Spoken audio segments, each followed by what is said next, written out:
Today, I wanted to talk about the difference between an outsourced CFO, so a fractional CFO, and a CFO in-house. What are the costs? What are the benefits? What is the difference between the two? And which one is right for your startup? My name's Alysha Randall. I'm the founder and a fractional CFO for Fast Growth Consulting. And today I just wanted to talk a little bit more about the difference between outsourced and in-house CFO, just because I get asked this question a lot, but also so that when you're looking at what is the right finance leadership solution for your startup or scale up, this hopefully will help you making that decision.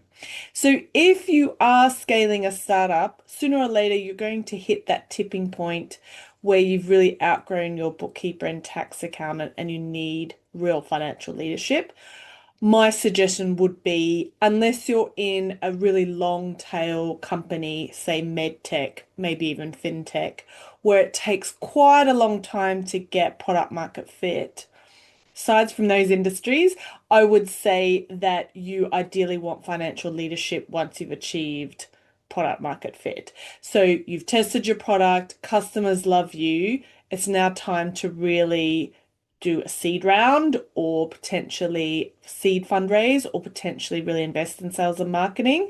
If you don't already have a finance leader, then this should absolutely be a trigger for you to get some financial leadership support. But do you bring that role in-house or do you outsource it to an experienced fractional CFO? So I'm going to compare the two. What are the costs? What are the benefits? What are the trade-offs? And which one is right for your setup?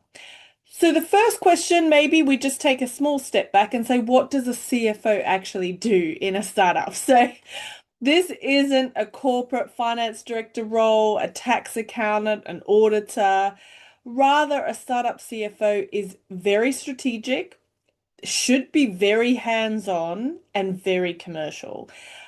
If you are hiring a CFO that, say, has only audit experience, a large corporate experience, potentially they're not quite well suited for a startup because you do want this particular CFO to be much more hands-on than, say, a listed entity. But ideally, they're there to really translate financial data into actions. So when looking at what's happened previously, so like the monthly management accounts, what is that going to tell us about the future? They can help you with investor and board conversations. They really build strong forecasting models that are very flexible, have lots of different scenarios, can help test different scenarios. Ideally, they also want to spot risks early. I generally find as a fractional CFO, sometimes we're the only ones that do that, but that's fine. And really align spend with growth. So, as a founder, you have very limited resources in your startup or scale up, and the resources are generally time and money. And so the CFO is there to help you decide with these scarce resources, what is the best way to deploy them so that you get maximum growth. And you're having a sparring partner, you're having someone to help you navigate. So basically, they help founders sleep at night at scale without breaking things. That's another way of looking at it. Number two, what is the cost difference? And this is probably one of the big pros of having a fractional CFO versus an in-house CFO.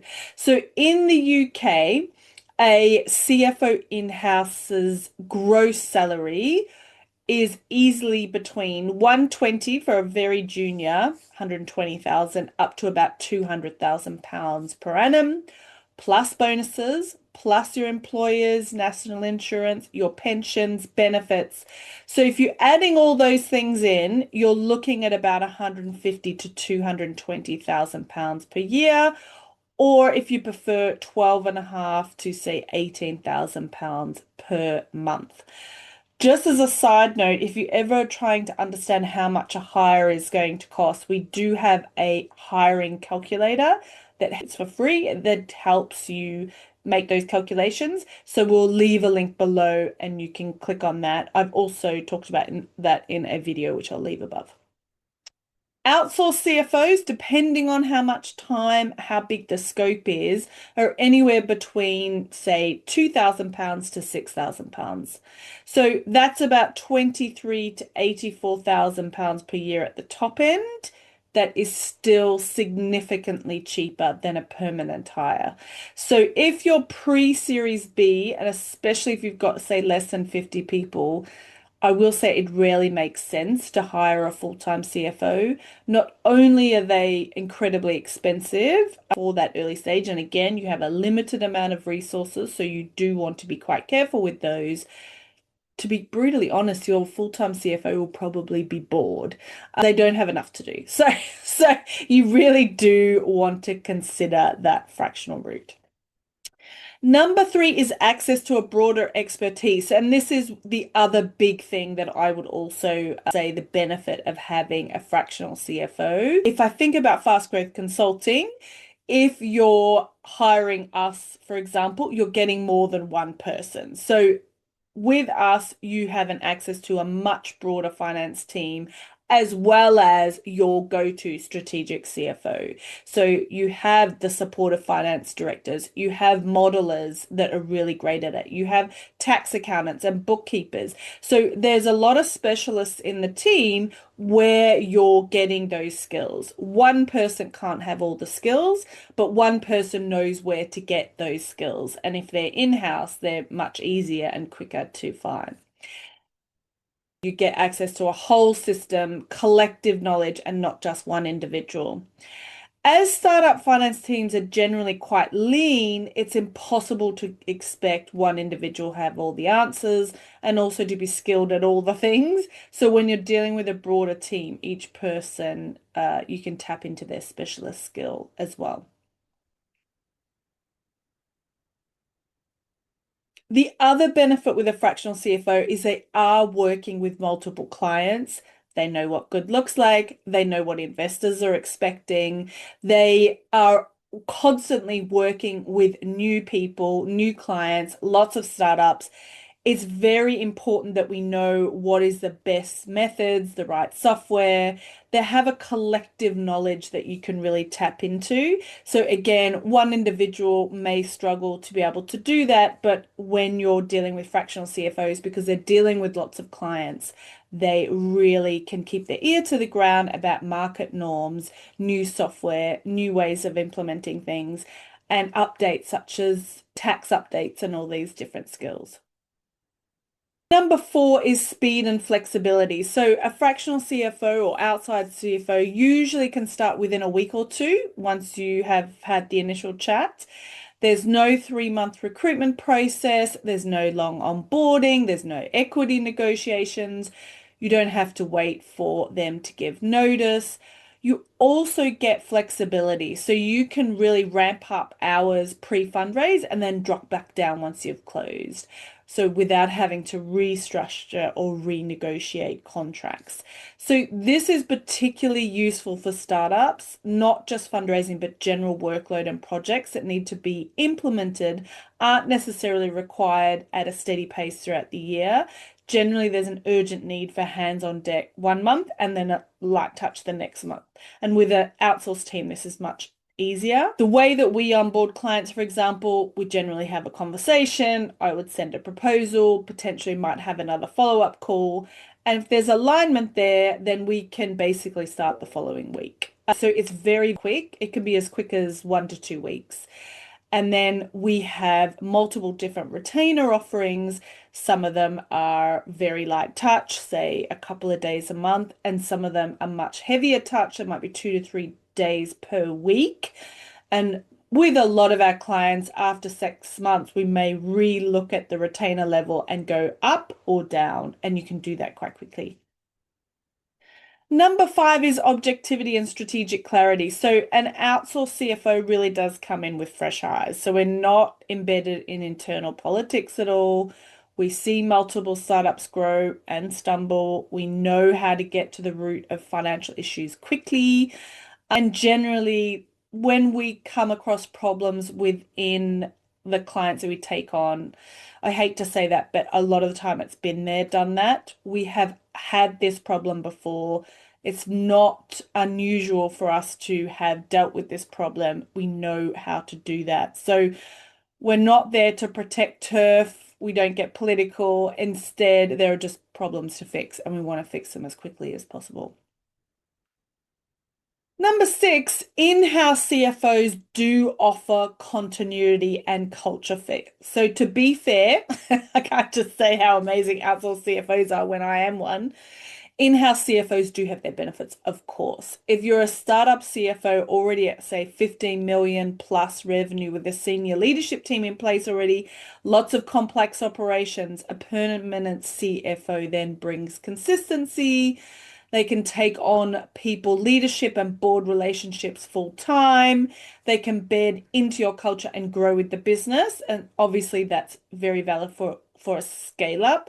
Most startups aren't quite there yet. So generally, I say around Series B is when you need a CFO. So just before, in preparation for a Series B, generally that is the time when I would say a full-time CFO then is worthwhile and they can just focus on your business and they don't have any conflicting deadlines.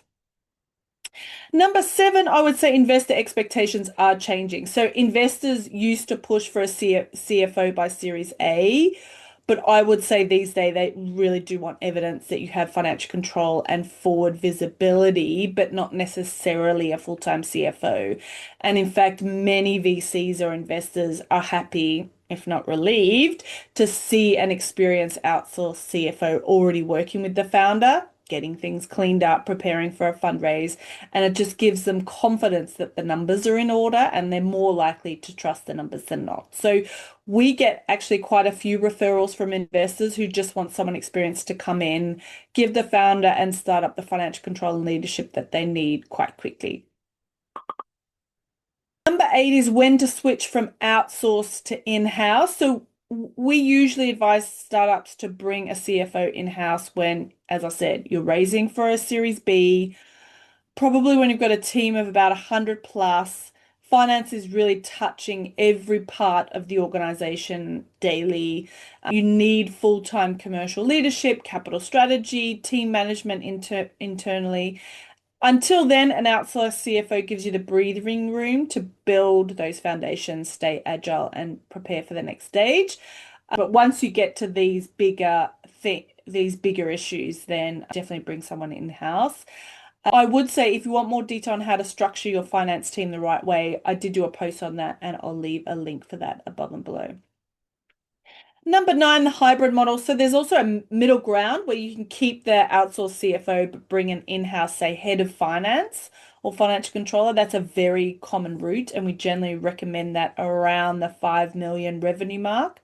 Per house person, they can run kind of that day to day. You have a person that's, relatively seniorish that can answer your questions, while the CFO then really stays focused on strategy, funding, board reporting. And to be honest, once we've worked with a startup for at least 6 months, this is generally the step that we recommend.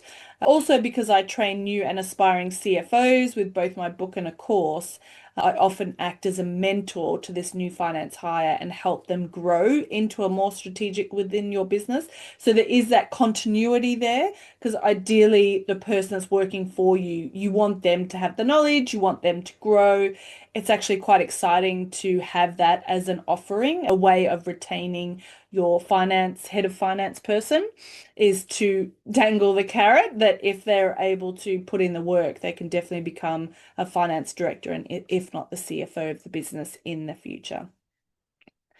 Number 10 is choosing the right fit. So whether you go for outsourced or in-house, you really do want to make sure that CFO has a few key skills. The first one is understanding the startup landscape. It is different, there is chaotic, there is firefighting, and it is very different to a large corporate and an audit environment. So make sure they understand that difference. They can communicate with founders and not just finance professionals. So they understand that they are talking to non-accountants. This is sometimes a challenge for people who are moving out of audit. They have clear processes and reporting structures. There is no point hiring a CFO who doesn't understand how financial operations should be run, because then you will have a problem with your foundation and you can't really build on the foundation unless you have that strong baseline. They know how to balance growth with cash runway. So this is the real challenge with startups. And you probably, as a founder, you find this a real challenge, particularly when you're fundraising in Europe. You want to show exciting growth, but you also want to show break-even point and you want to protect cash runway. And these things are quite opposing, and trying to find the right balance with that is really important.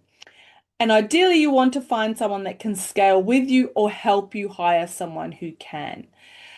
If you want to know more and you're in the right stage or not for a fractional CFO, then do feel free to reach out to us. I'm very happy to have a 30-minute call and help you decide if a fractional CFO or in-house CFO is right for you. At Fast Growth Consulting, we work with startups across the UK and internationally to build finance functions that are investor ready, founder friendly, and built for growth. So if you want a finance function that is built for fast growth and future fundraise and not just compliance, I would highly recommend that you subscribe to this YouTube channel. We do talk about ways to successfully manage your finances within your startup. We also have lots of free tools for founders, things like a fundraising checklist or the hiring calculator that I mentioned earlier, just to give you a better understanding of what you need. And then finally, we do have a financial foundations for founders. It's a 3-month program where we come in and help you get your numbers ready for investors. So thanks so much for watching, and I look forward to seeing you in the next video. Cheers.